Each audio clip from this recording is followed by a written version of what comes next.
बीडमध्ये पोलिसांची सर्वात मोठी कारवाई. ऊसाच्या शेतात केली होती गांजाची शेती. 48 लाखांचा मुद्देमाल जप्त. नमस्कार, आपण पाहत आहात महाराष्ट्र जनता न्यूज. बीड जिल्ह्यातून एक खळबळजनक बातमी समोर येते. बीड जिल्हा पोलीस दलाच्या अंमली पदार्थ विरोधी मोहिमेअंतर्गत चकलंबा पोलिसांनी सुरळेगाव शिवारात एका ऊसाच्या शेतात सुरू असलेली गांजाची बेकायदेशीर लागवड पूर्णपणे उद्ध्वस्त केली आहे. या धडक कारवाईत पोलिसांनी तब्बल 48,27,650 रुपये किमतीचा गांजा जप्त केला आहे. चकलंबा पोलिसांना गुप्त बातमीद्वारा प्राप्त माहितीनुसार सुरळेगाव शिवारातील गट क्रमांक 113 मधील ऊसाच्या शेतात लपवून गांजाची लागवड करण्यात आली आहे. या माहितीच्या आधारे पोलिसांनी तात्काळ शेतावर छापा टाकला.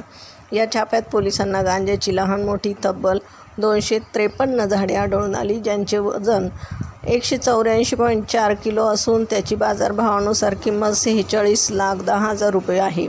याशिवाय पोलिसांनी शेतातून 4 किलो 300 ग्रॅम सुका गांजा आणि 450 ग्रॅम निमसुका गांजा जप्त केला आहे.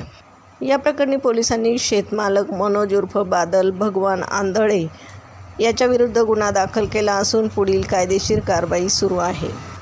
बीडचे पोलीस अधीक्षक नवनीत कामत, अप्पर पोलीस अधीक्षक समीर शेख, उपविभागीय पोलीस अधिकारी अनिल कटके यांच्या मार्गदर्शनाखाली सहाय्यक पोलीस निरीक्षक सचिन इंगळे आणि त्यांच्या पथकाने ही यशस्वी कामगिरी केली आहे. पोलिसांनी नागरिकांना आवाहन केले की अंमली पदार्थांची लागवड किंवा विक्रीबाबत कोणतीही माहिती मिळाल्यास ती तात्काळ पोलिसांना देण्यात यावी. माहिती देणाऱ्याचे नाव पूर्णपणे गोपनीय ठेवले जाईल. बीड प्रतिनिधीसह महाराष्ट्र जनता न्यूज.